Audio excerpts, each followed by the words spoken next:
Welcome everybody. My name is Sergio Vergalli, Program Director of Fondazione Eni Enrico Mattei from the Modeling the Energy Transition Program Research. This interview is part of a FEEM reality check online series. The event aims at bringing experts to discuss prominent theme of our era on the relationship between science and art in the increasingly complex dynamics with reality in the making. We started in February 2023 with a debate between the novelist and journalist Jonathan Franzen and the executive director of FEEM, Professor ℂ𝕕𝕚𝕚𝕚. On July, we were honored to host Professor ℂ𝕕𝕚𝕚𝕚, Nobel Prize 2018 in economics. We continued with Professor Paul Ekins, Professor of Resource and Environmental Policy at UCL, and Professor Card Nobel Prize in Economics 2021. Today we have the pleasure of hosting Professor Michael Spence. Professor Spence is Senior Fellow at the Hoover Institution and the Philip Knight Professor Emeritus at the Stanford Graduate School of Business. In 2001, he was awarded the Nobel Memorial Prize in Economic Sciences for his contribution to the analysis of markets with asymmetric information. He has recently published a new book titled Permacrisis, A Plan to Fix a Fractured World. He is co-authored with Gordon Brown and ℂ𝕕𝕚𝕚𝕚, this book. And I start exactly from the title. In which context, for the context of in which you have written this. In which context did you write this book? Well, so the origin of it, Gordon and ℂ𝕂𝕚𝕚𝕚 and I have been friends for years, and during the pandemic, because we were immobilized, we started talking to each other more frequently online. And at about a year and a half into that, we were all worried about various aspects of the way the global economy was evolving, and somebody had the idea we might want to write a book. And the purpose, and that turned into, a year later, the book that you just referenced, Permacrisis. And I guess the idea was really twofold. One, there's this shocks and crises seem to be coming at us at pretty great frequency, and we felt this was causing kind of confusion and difficulty really understanding the kind of deeper characteristics of the evolution of the environment we were on and the adaptations that we needed to make to deal with all those. So we thought, I don't think anybody thinks they have a complete plan for fixing everything, and we certainly don't. But we thought we could provide something that, helped people think about this in a kind of organized, structured way. So that was the origin of the book. Permacrises are, a kind of slight exaggeration of this increasingly frequent crises and shocks that we have. I was in Dubai last week, and one of the senior ministers there said, I'm getting used to this, that we now have a crisis or a big shock about every 3 months. It's the new normal. And there's an element of truth in that, and it's hard to kind of stay focused on the important underlying trends. Okay. No, exactly. I think the title is also explaining some aspect of which is the key point of the book, and I think it's very, very interesting. Also because there are some points that are novelty in my mind. So one of these that is related to this constrained supply. So we have a supply that is constrained after years and years, no? And so I think, what do you mean to exactly with related to supply constrained, and in which matter should we change the fiscal and monetary policy, if any, obviously? Well, that's a big question. So the idea, I think the useful way to think about it is that for 3 or 4 decades, we lived in a world in which massive amounts of additional productive capacity were brought into the global economy, certainly in the tradable sector, as a result of the extraordinary growth of emerging economies. And that produced a kind of deflationary pressure. And during that period, really since the Volcker era, we've had relatively little issues with, inflation. The proposition that I wanted to advance in that context is that those forces are still there, but they're not as powerful as they used to be. And so during that period, we basically, if you ask what are the constraining factors, or the gating factors with respect to growth, they in many parts of the world, they were kind of demand as opposed to, restricted supply. Now, maybe that's a bit of an exaggeration, and there's some detail about the relationship between the tradable and the non-tradable sector. But if you look, for example, in the American economy at the evolution of the components of the consumer price index, all of them in the tradable sector declined in nominal terms before you even got to the, subtracting the average inflation rate to get, the real effect. Whereas some of the non-tradable goods, increased in nominal and real terms at actually worryingly high rates, like higher education and healthcare would be examples. But now I think the rest of this story is something like this. We had a pandemic, everything shut down. Yeah. A lot of the demand side, a lot of the supply side, big shock, and unlike the great financial crisis, we had, again, varying across geographies, rather large fiscal programs that were designed to prevent kind of permanent long-term damage to the balance sheets in the corporate and household sector. And the corporate sector was to prevent, businesses from disappearing. The household sector was to prevent the using up of their financial kind of cushion. And the way that worked is basically it didn't produce an immediate surge in consumption, not during the pandemic because you couldn't do it. Yeah. Only in sectors, like e-commerce and whatnot. And the balance sheet damage, if you like, got transferred to the government side, to the sovereign debt side. And we do see big increases in sovereign debt. But as a result of those programs and just pent-up demand, we knew there was going to be a demand surge coming out of the pandemic, and that produced inflationary pressure. But those inflationary pressures have been much more persistent than anybody believed. The central banks, for the most part, the major ones, basically said these supply-side constraints are transitory. They're the result of, kind of congestion and blockages associated with the pandemic. They'll go away, if we just wait. The inflationary pressures are not, persistent, and they waited.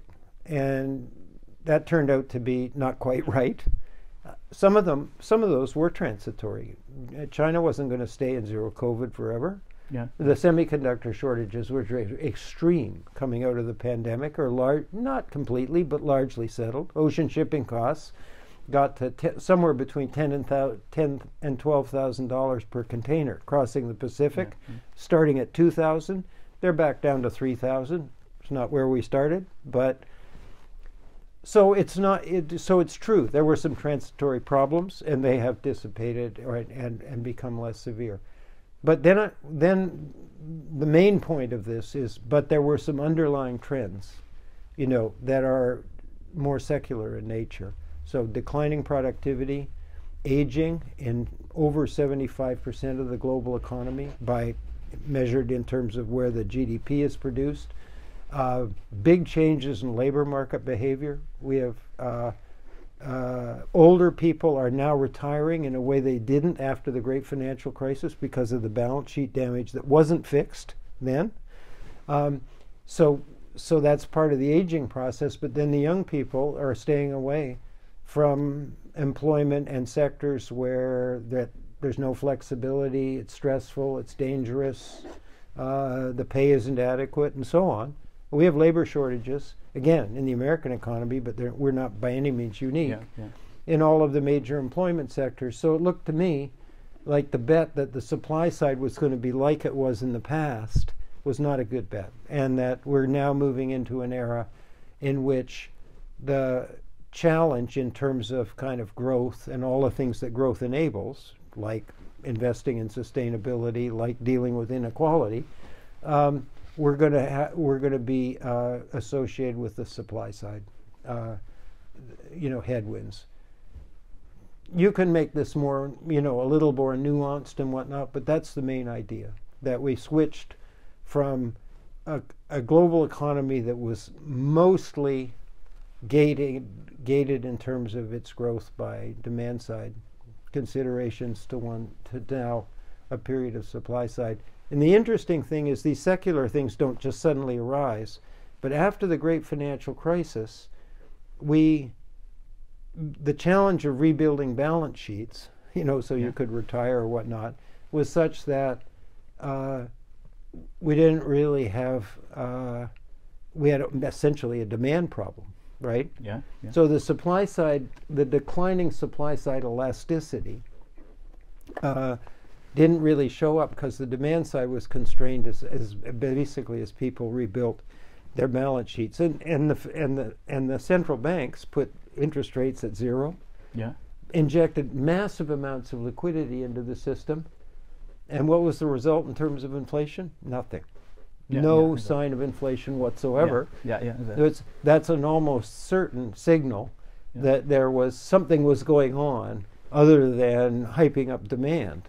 And what was going on was rebuilding balance sheets. And I'm not saying these policies were wrong at all.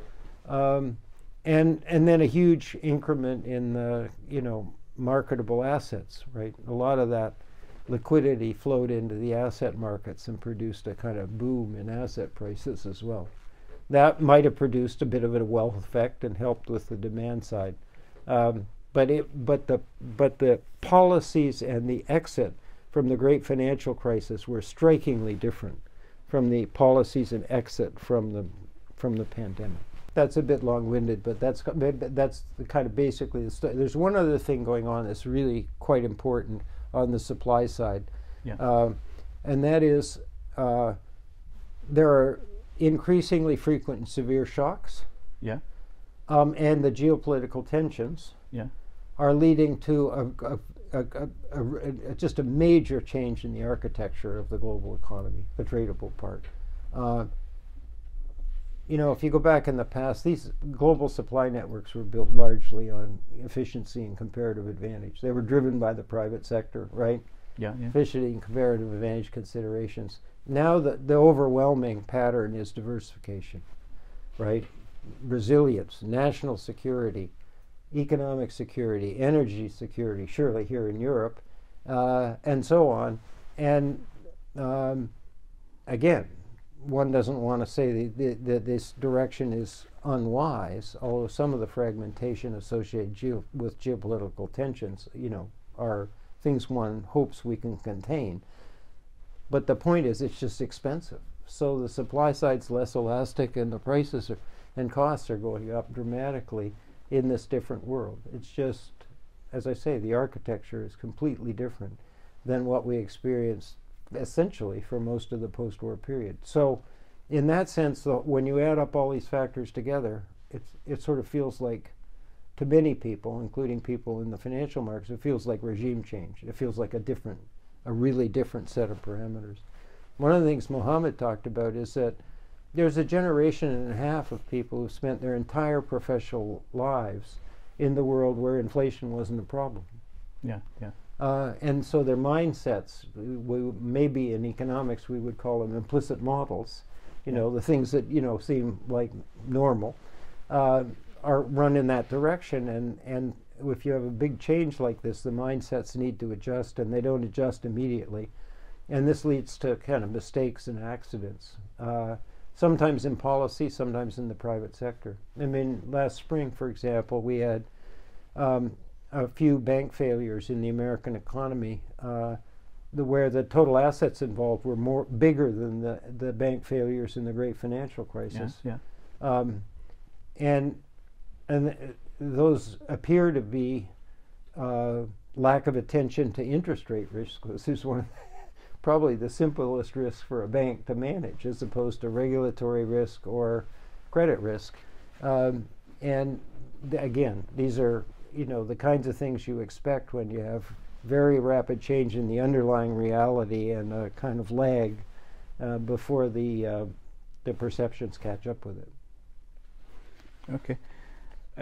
Your book is very interesting book, because you are looking at what is happening now, the new normal. So this kind of the idea that related to exactly inflation. That so my expectation in general, looking at the book, the textbook of economics, is that when there is a high level of monetary supply, we could have an effect on inflation. No? Right. So we had this injection of a lot of money after crisis, and for some time, as you said, we remain with a low level of inflation.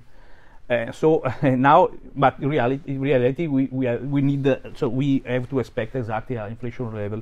When you normally exact inflation level, and so in this case we cannot use some sort of policies because we are not able. For example, the problem is related to the government debt, especially for Italy. So we have a very high level, and part of this is related to interest rate. And what about? So you have said also related to productivity, no? So we look at the productivity level that. From some periods remained very low, especially for Italy. We had research exactly on this. We unfortunately in Italy remain low.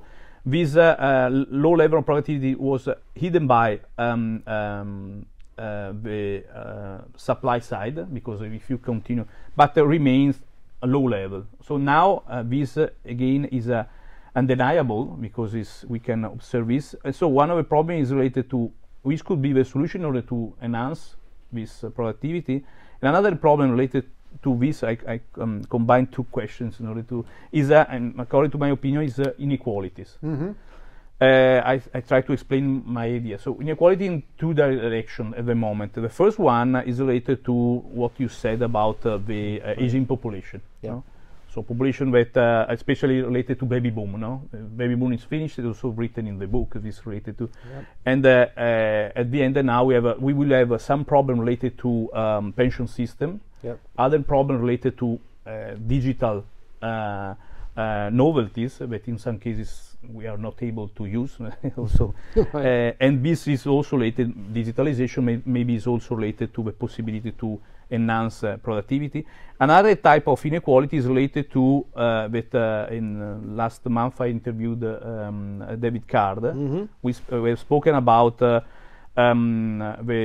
remote working and if it's stable, if it's a phenomenon that continue to remain. One of the interesting points is remote working could be is a novelty that could have some good point and other that are not good. One of these is related to inequalities, because in some cases it's not possible to use remote working. Okay, the question is related to inequalities, labor market, and the digitalization of the aging population.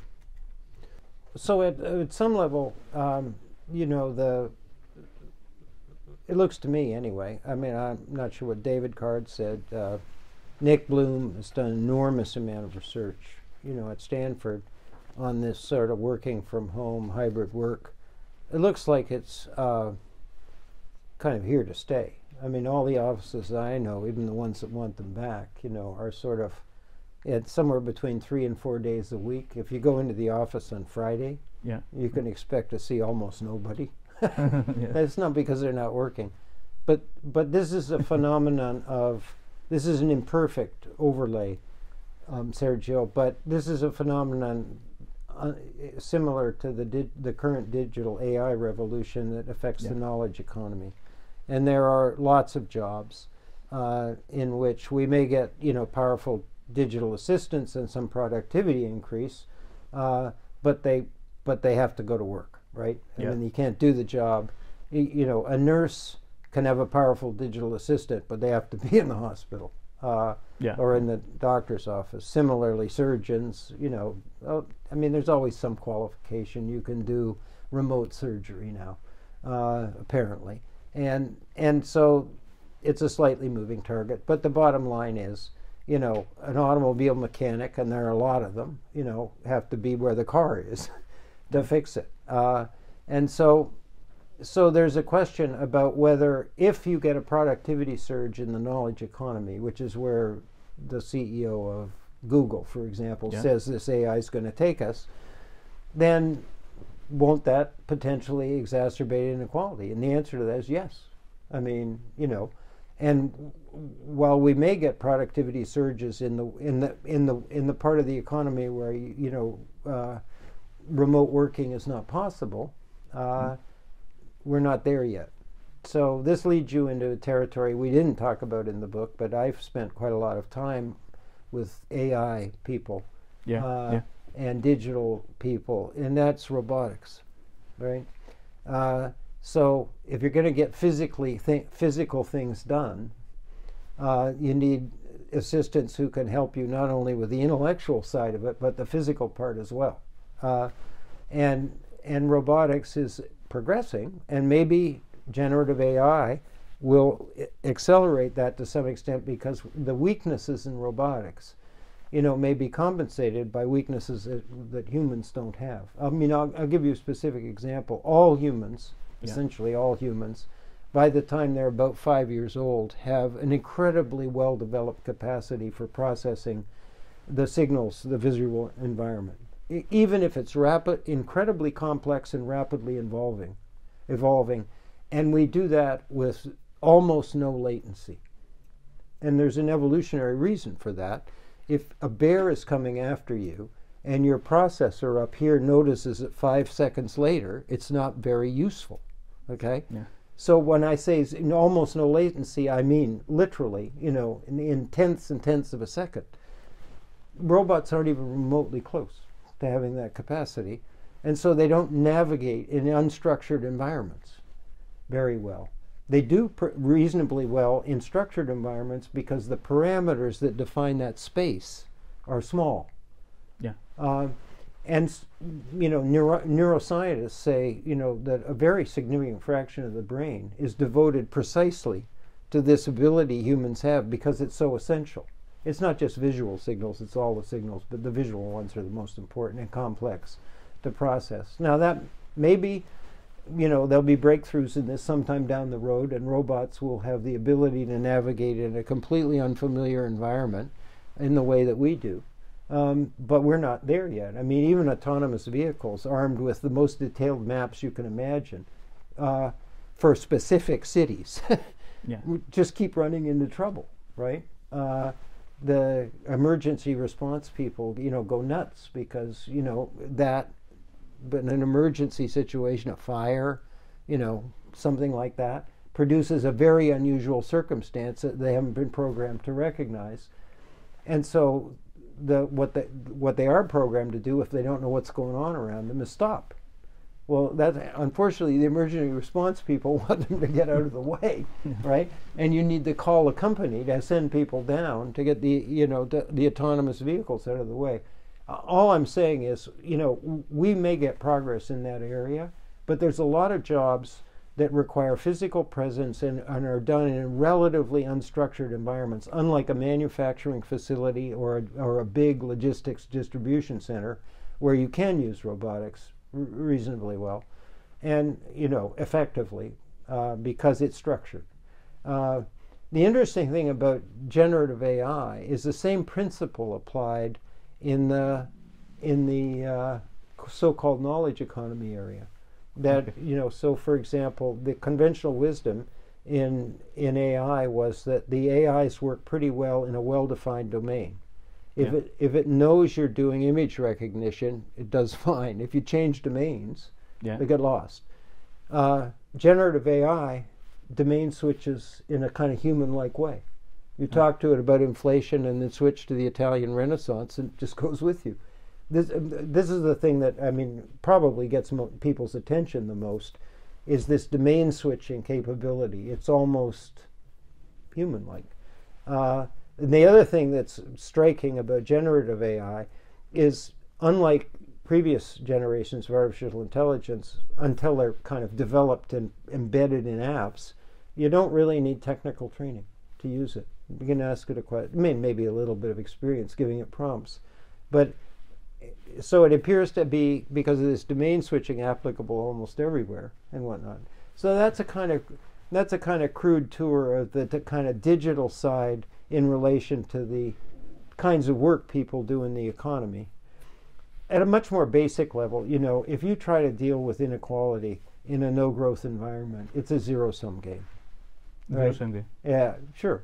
If there's no increment and somebody's getting more, somebody else has got to be getting less, right? And so that's just really hard to do. It's much easier to deal with inequality in a growing environment, you know, even if there's challenges, you know, of an environmental kind associated with growth, because you can tip the increment in the direction of the lower part of the income or wealth distribution and solve the problem or start to solve it over time.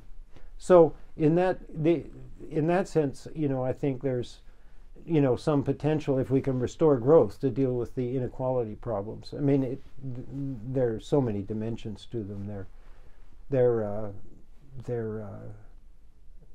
It's hard to kind of cover them all at once.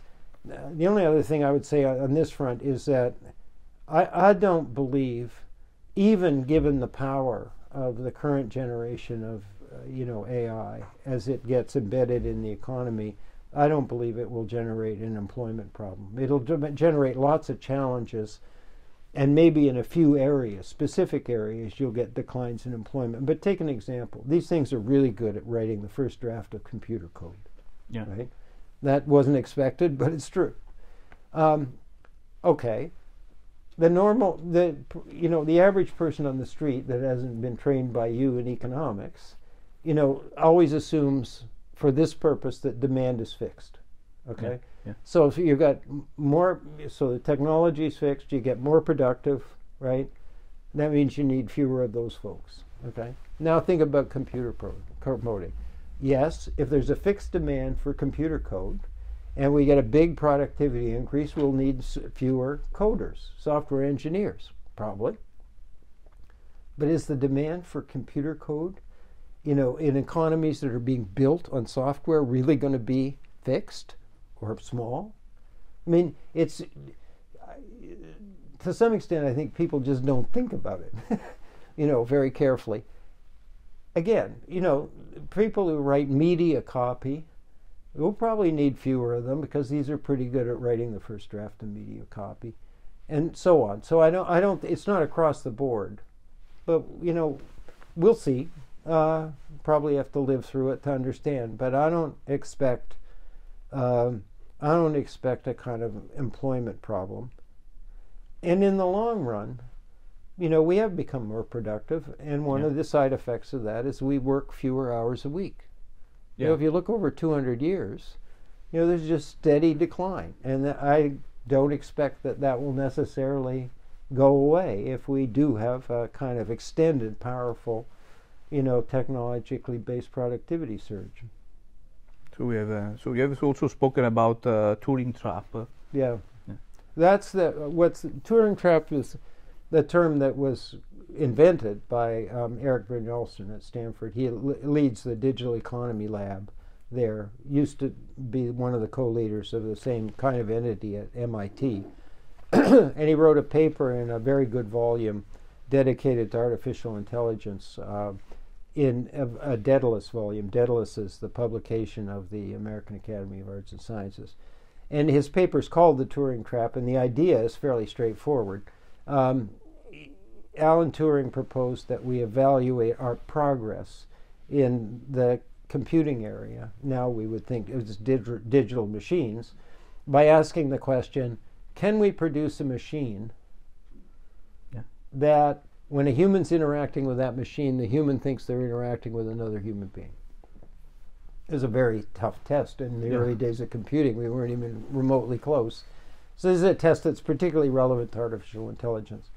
It was a very small step because we're getting closer to that, but I don't think we're there. We don't really have artificial general intelligence yet, and there's a wide range of opinions about how far away we are from that, ranging from 10 years to never. So who knows? But the small step is AIs are benchmarked against human performance, right? So image recognition is benchmarked against average human ability to recognize and correctly name or categorize images. The Gen AI folks, take the law school aptitude test and recently outperformed the average taker of that human taker of that test, etc. So we benchmark it. That's not a crazy thing to do. I mean, you've got to assess it against something. But then there's one more small step, and this is the one that's sort of slightly dangerous, which is, well, once the machine performs better than the human, why not get rid of the human and replace it with a machine? And that leads to what I call the automation bias. The notion that all of this is really about replacing humans, as opposed to sort of giving them powerful digital assistance or machine-human collaboration or augmenting human capabilities with machine, augmenting capabilities and so on.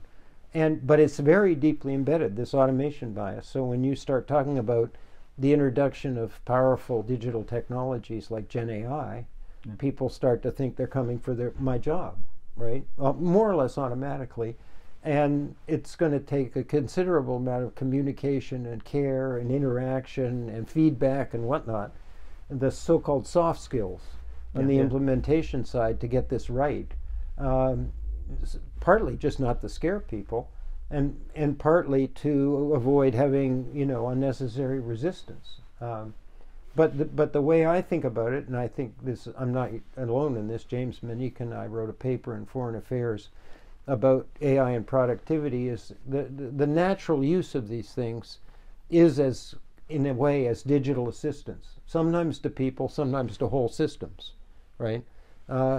So you can use Gen AI. They are starting to experiment with using Gen AI to try to see into the complex things we call global supply networks, which is essentially something no human being can do. It's too complex. Yeah.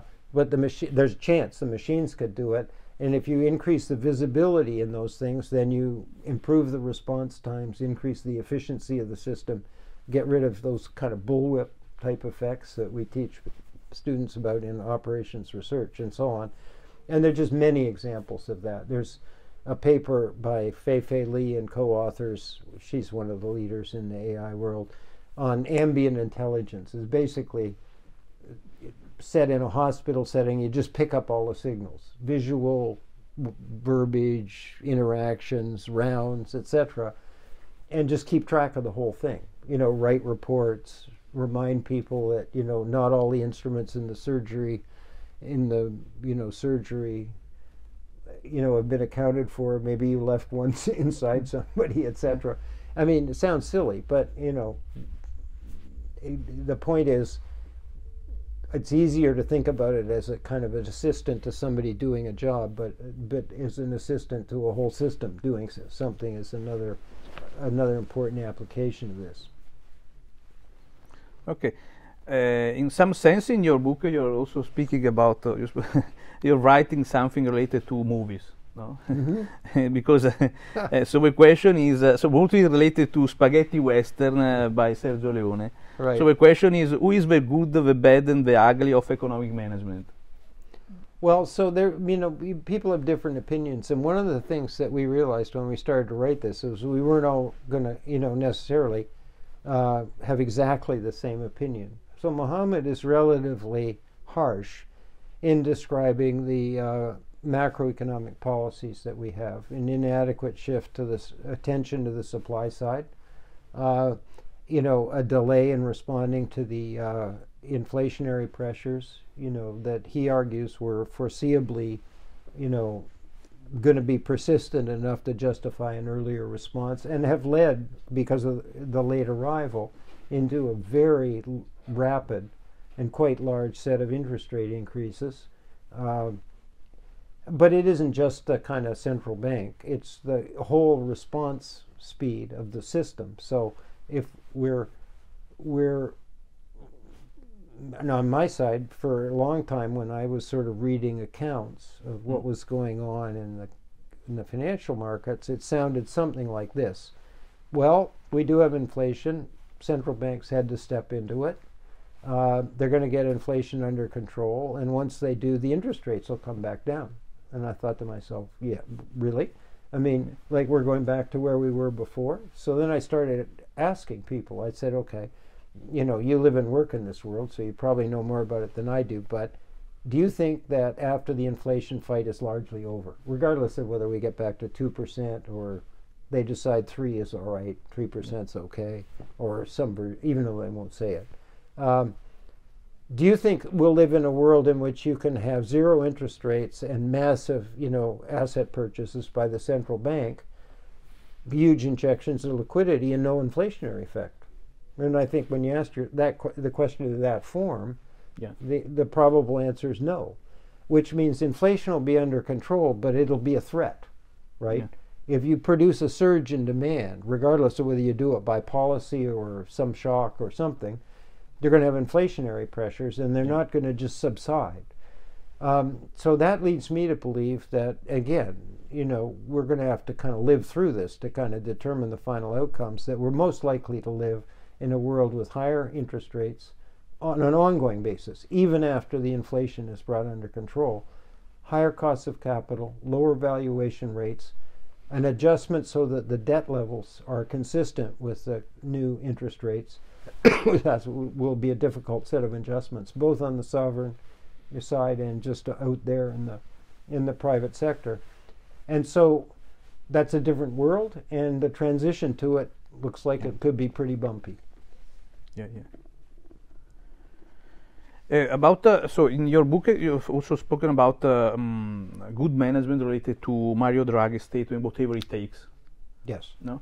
So the question is related to this. What we can learn from the past, so from this good management? So it's possible to replicate some best practices, some good management in other cases?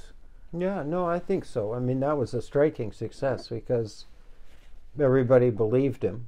And so they didn't have to do anything. I'm exaggerating, of course, but I mean, it was so credible that it took away. This is a multiple equilibrium situation, right? And the sovereign debt situation in Europe, and it's not by any means unique.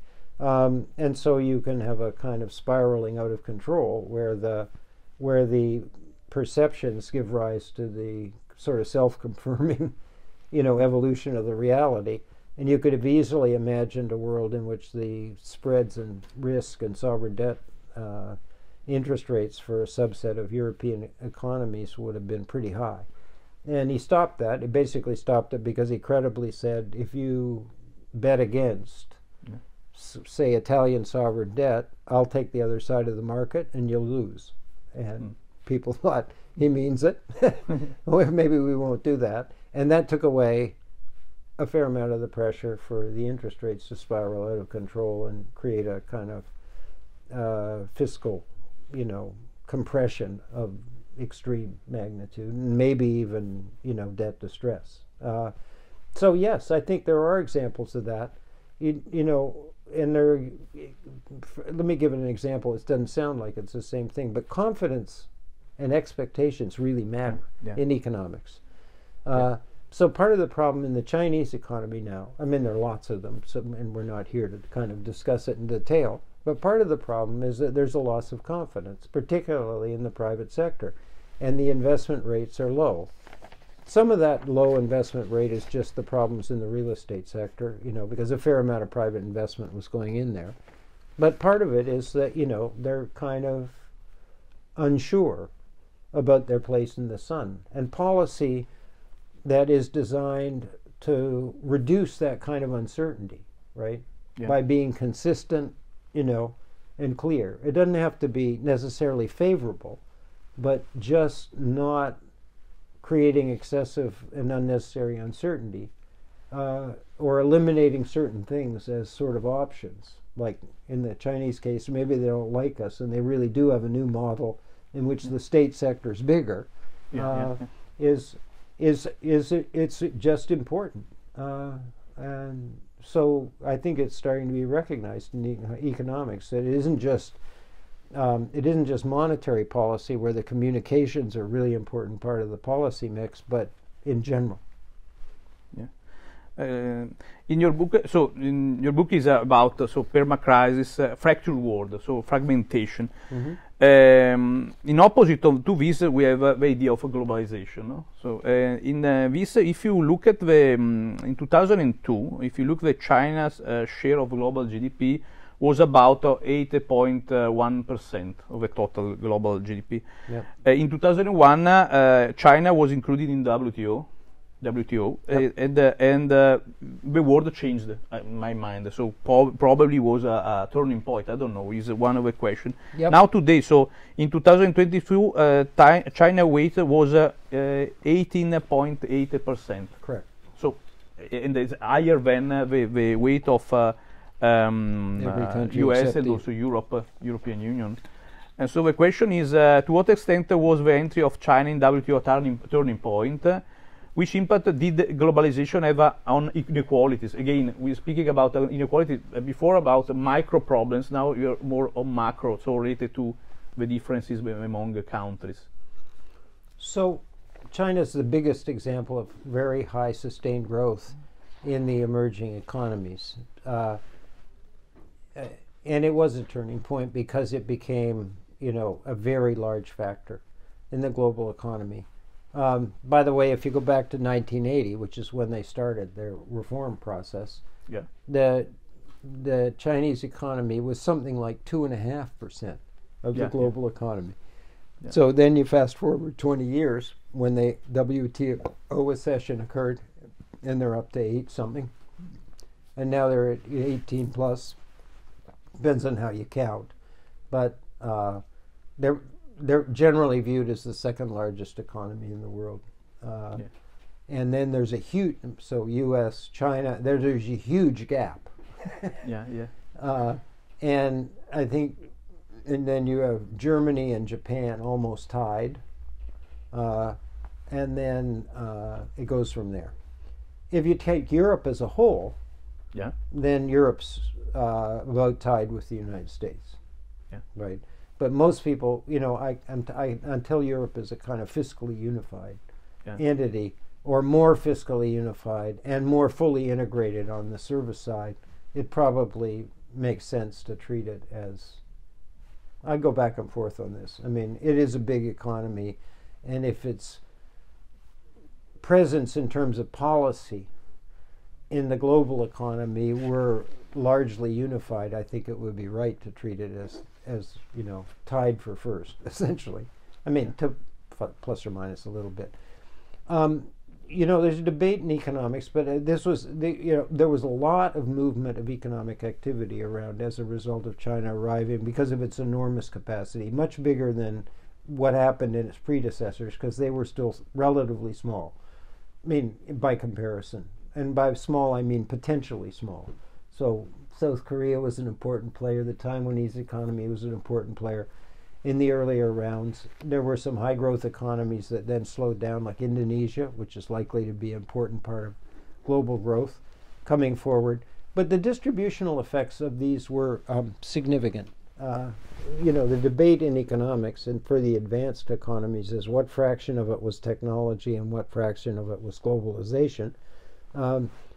But there's no question, at least, without trying to settle that debate, that some of it was displacement of manufacturing activities outside the developed world, which led people, I think, to have to move into other sectors. We didn't have long-term unemployment, and probably there was a fairly large loss of income. And the studies by David ℚ𝕖𝕚 and others, of the pattern of income distribution is job and income polarization, the loss of middle income jobs and the increasing of the size of the tails.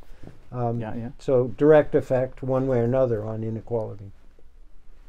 On the other hand, global inequality declined, right? Because, a large fraction of it before the emerging economy started to grow was inter-country, and that has kind of become smaller as they grew and got the convergence process kind of proceeded. But at the same time, there's been a significant growth of within country inequality, especially in the developed world.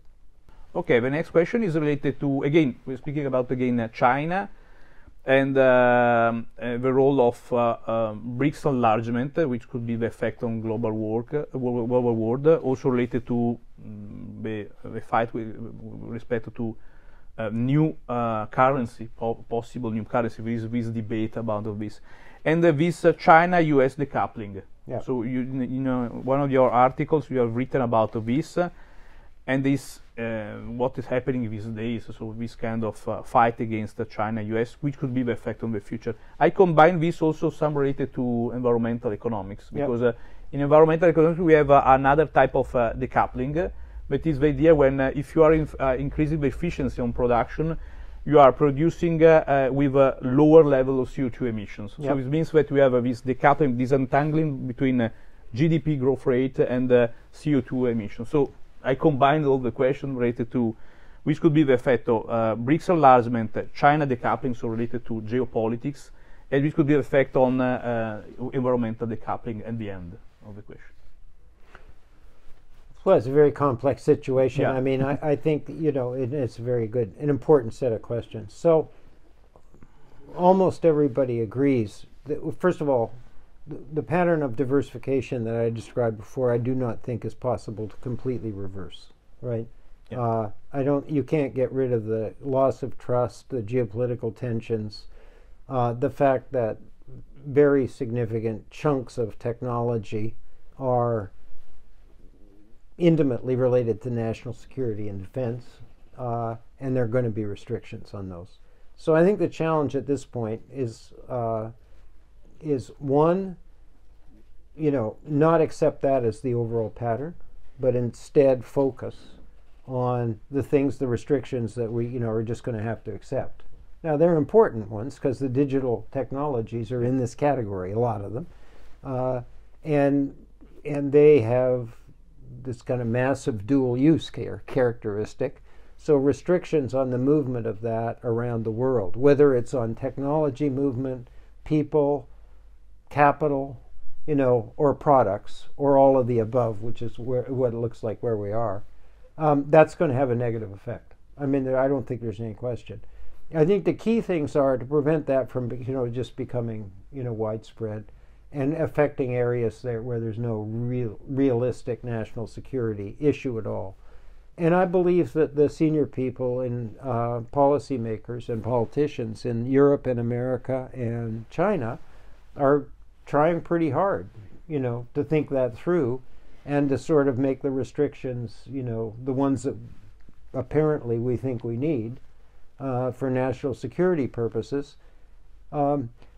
The diversification goes beyond that, right? So in a world that, you know, where a single source that you're not sure you can trust is a problem, means you're going to bring that activity somewhere else that you can trust, and some of it will have to come home.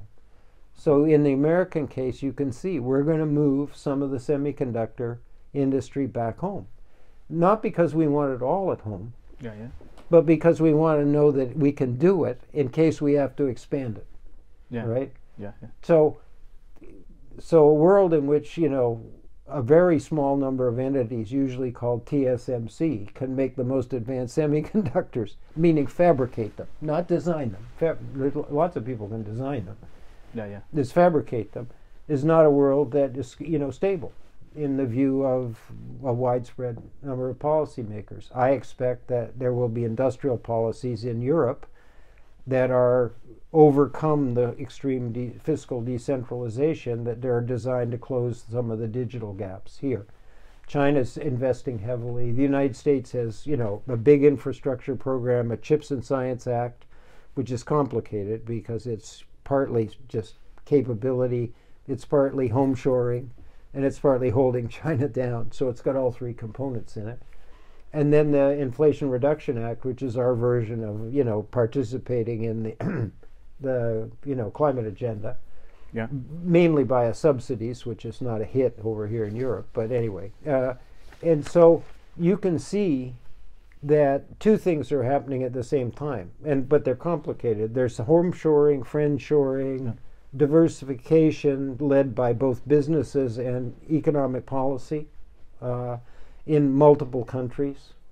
And the challenge, I think, that Gordon Brown would want us to focus on is not to just go mindlessly down that path and lose most of the benefits of a world that has at least some open multilateral characteristics, uniformly open multilateral characteristics, but be realistic about it and say we can't go back to the one, you know, the world that we lived in for 70 years after World War II.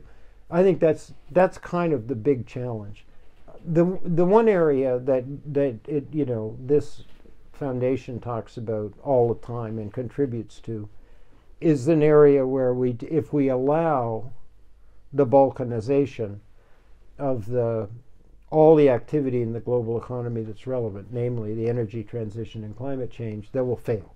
I mean, and I think most people understand that, or enough people understand it. So that's one area that needs to be protected from whatever these other forces are that are, creating complexity, regional trade, this, that, and the other thing. I just can't imagine, an effective solution in the urgent conditions we're in to the climate challenge problem if there are major blockages in the flow of technology around the world, or major blockages in the flow of capital, because lots of places can't afford to do this on their own, and so on. So that's another area where you have to kind of, say, all right, we need treaties with respect to data, we need treaties with respect to the use of drones in warfare. These are just, in the same way we need treaties for chemical and biological and nuclear weapons, right? And that's all part of the agenda, but so is survival, right? And so we need to kind of protect that. I think that's the general direction. Gordon really worries about the marginalization of the multilateral, the really, fully comprehensive in terms of global coverage, multilateral institutions. So, the things like G2, the United States is having a big fight with China, let's forget about the rest of it. That's all pretty worrying stuff for a lot of people in a lot of different places in the world. I think, cooperation is also one of the points of the book also. Absolutely. I try to make a question, so a wide question related to cooperation, also related to environmental economy. So, in one point is the last one where you touched, so related to multilateral institutions. No, we need the cooperation with. In the same time, we have some populist and nationalist governments that are rising, and so this is unfortunately against the idea of cooperation in some cases. War in another end. But in some cases we are observing cooperation. 3 examples. One is a conference of parties for environmental economics. Second one is related to European, so related to cooperation in Europe, the carbon border adjustment mechanism. So the idea is to have this kind of tax in order to the import of goods, take into account of the weight of CO2 emissions.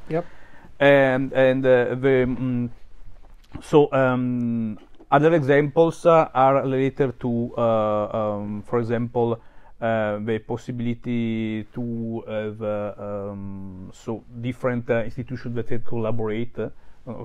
So one possibility is exactly to this kind of cooperation. So the problem is we are able to do this. So we have a cooperation coordination or coordination failure for the future. Well, probably both, but some of it. I mean, take the carbon adjustment tax. I mean, if I were, a European policymaker, I would think this is, it is what we ought to do, but it's second best. Trouble is, the first best is a uniform price on carbon globally, right? And we don't have that, and we're not going to get it anytime soon. And in the meantime, Europe wants to be and has been a leader in dealing with climate change, but you can't go overboard and leave your industrial sectors, particularly the energy-intensive ones, vulnerable to competition coming from the differential price of carbon. So I think the carbon border adjustment tax is hard to administer.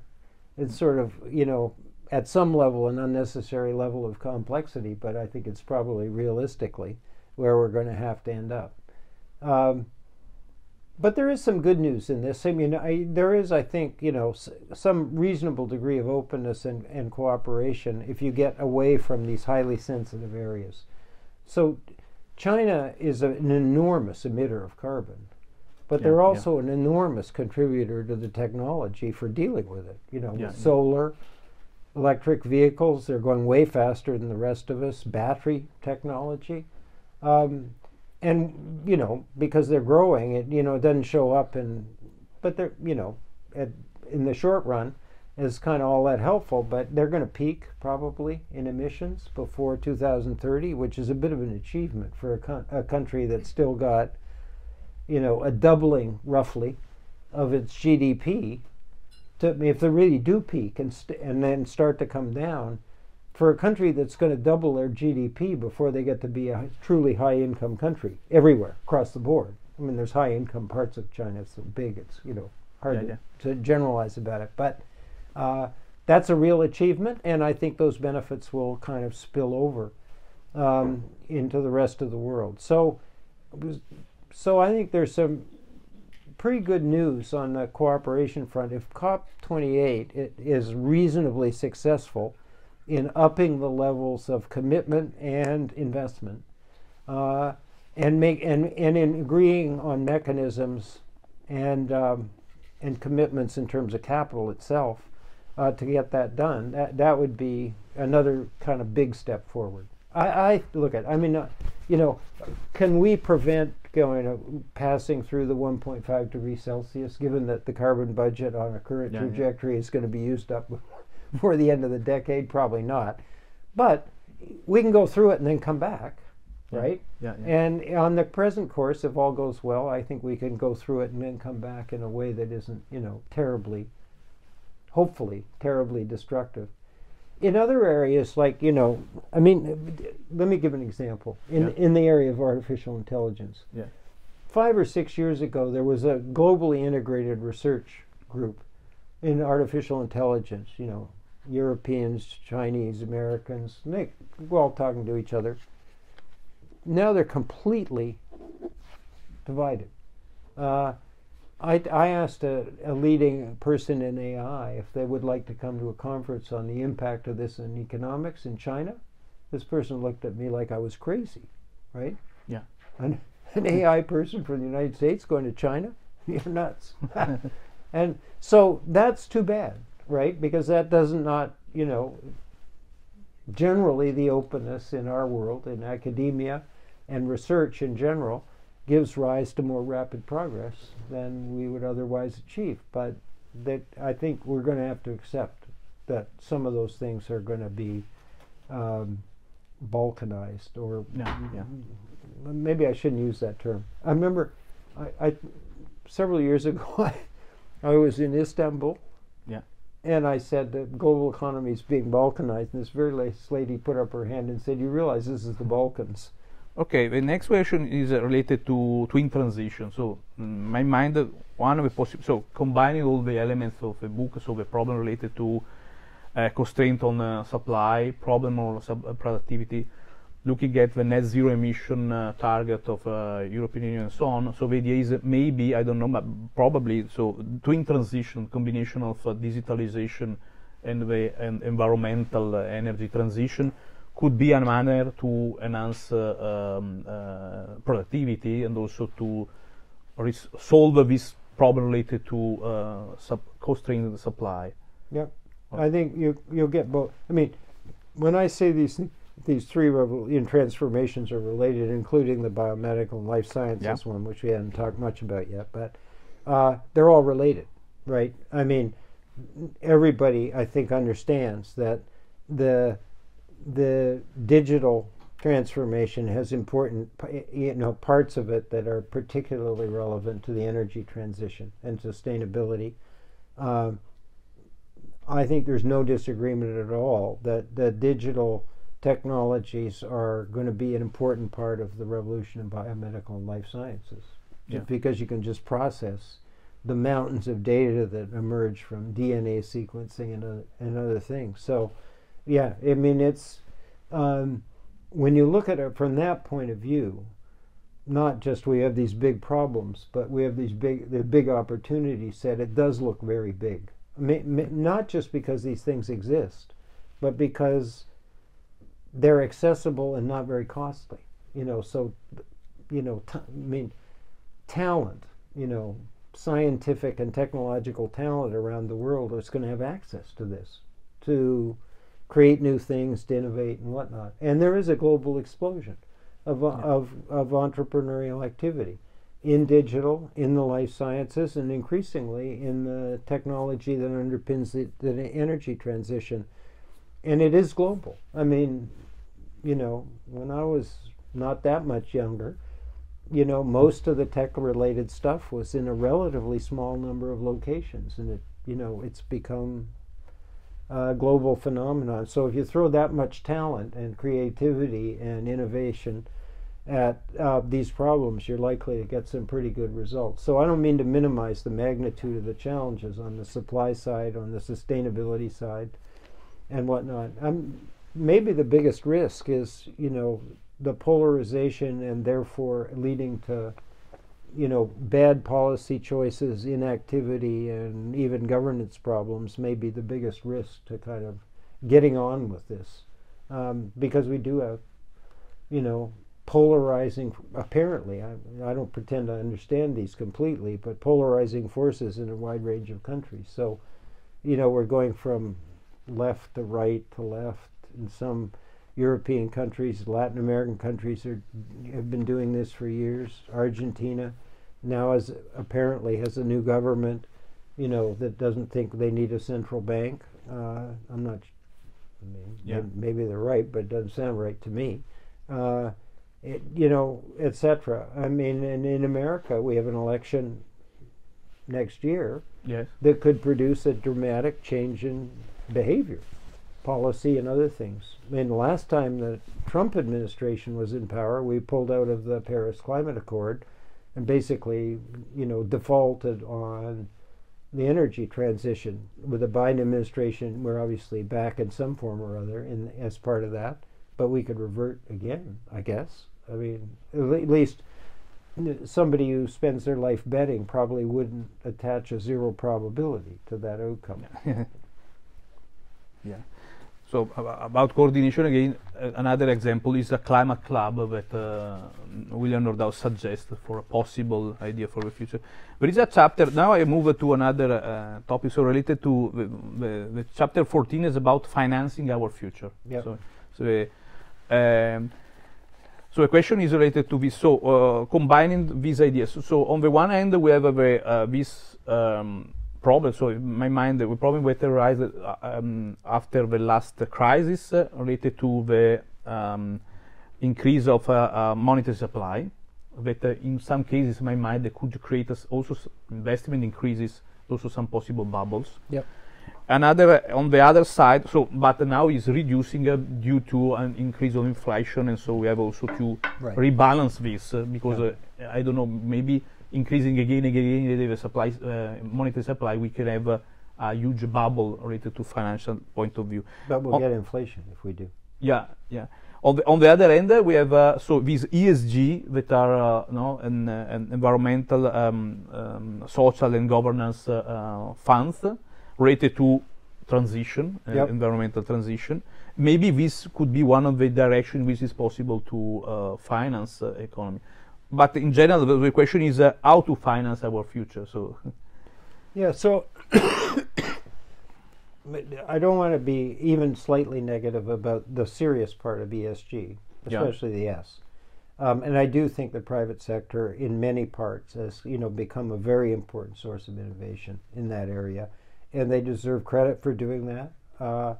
And they're probably producing sustainable business models that are highly profitable on the way through as well. So I don't think this involves sacrifice. It's really seriously creative innovation.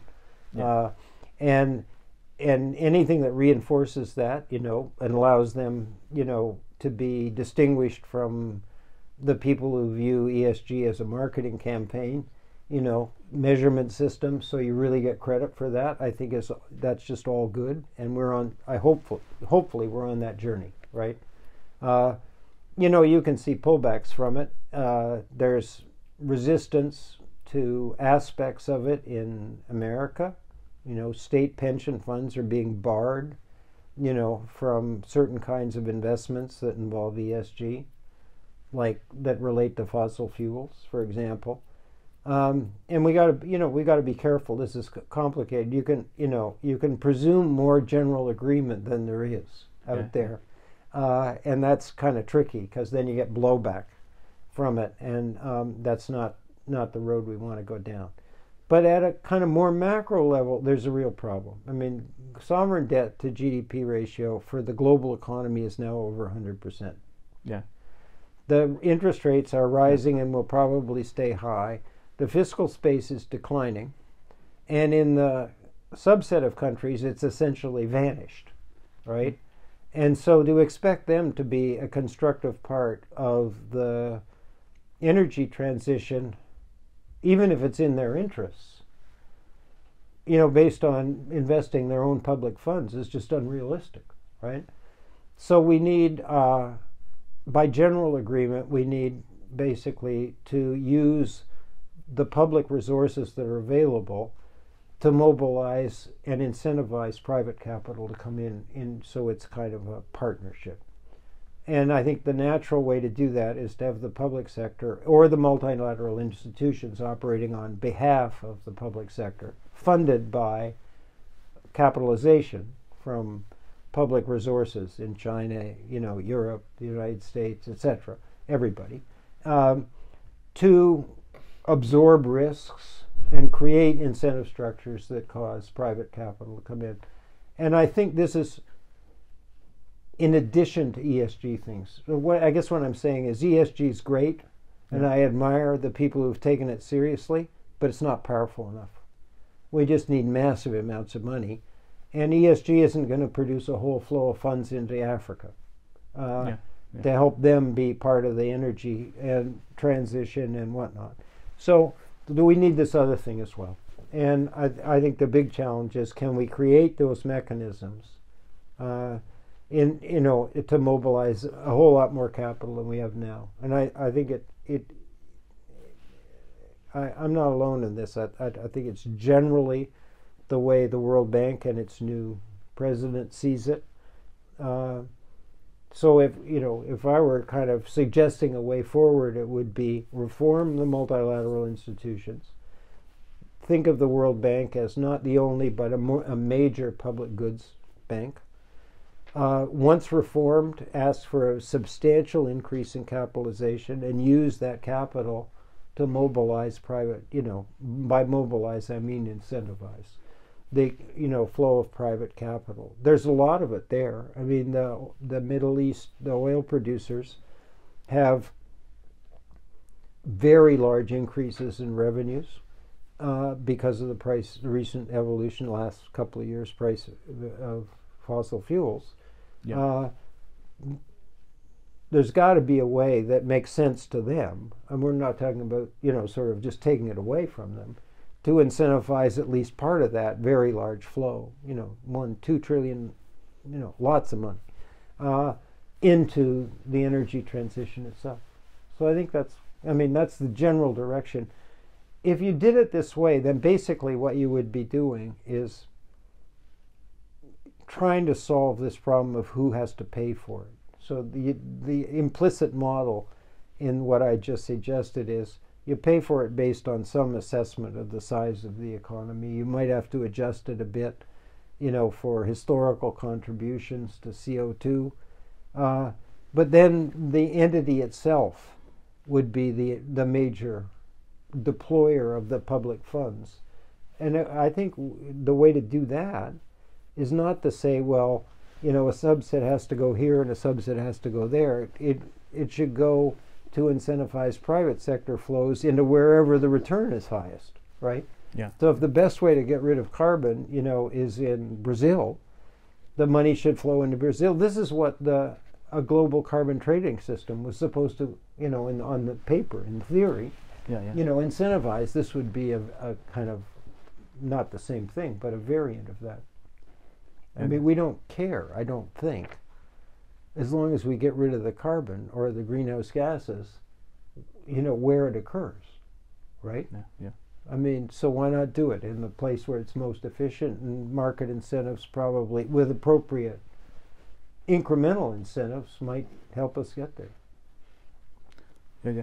I'm thinking also related to the problem related to China and the US decoupling, there is also a problem related to critical materials control. Yeah, right, yeah. Yeah, and also thinking about, again, related to what is the low level of interest rate, the moral hazard problem related to Silicon Bank failure, for example.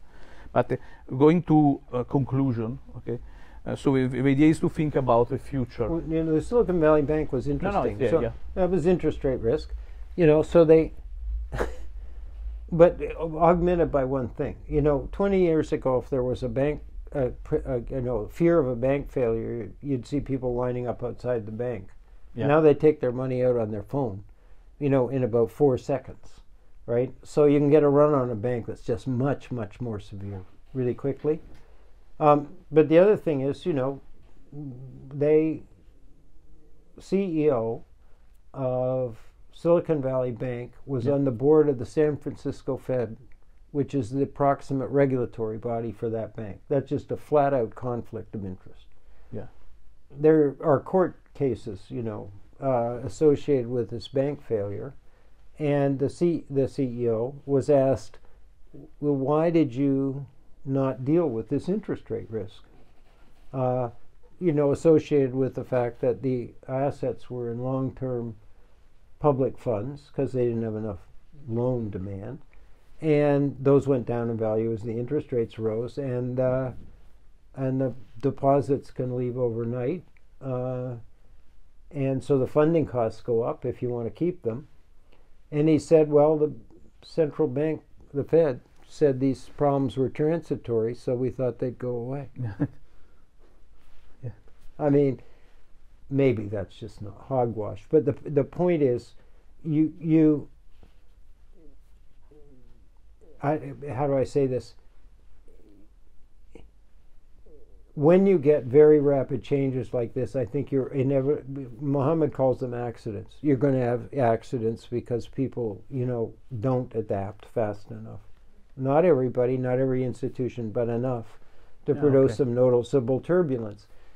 When the early version of this was the Bank of England started raising rates, and some of the pension funds got into trouble, liquidity trouble, and they had to kind of reverse course, which they were quite right to do, temporarily. You know, well, I kind of got that sorted out. And then, you know, by reverse course, I mean re-engage in some targeted quantitative easing in order to relieve that liquidity crisis before they, you know, got on with the inflation fight. Yeah. Okay. So looking at the conclusion about future, the idea about so in thinking about which could be the future, obviously looking at my research in general is to think about which could be the future about the energy. If I look to the future, possibility to think about solaring, power production increasing, wind production and so on. Probably also fusion for the future. But fusion in my mind, but we need some decades probably that could change completely the geopolitics. If you have so fusion does not depend on some sources that are controlled by countries, but depends on technologies. Sorry, fusion is, I don't know who.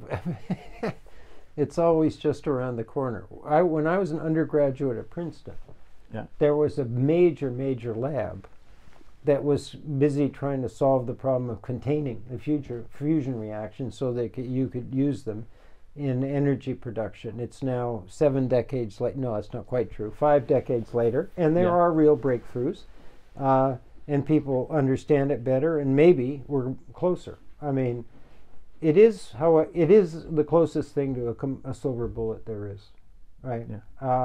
In the energy transition. I mean, it's of course a huge amount of investment, but at least you know what you have to get done in order to do this. I mean, having water as waste is not bad.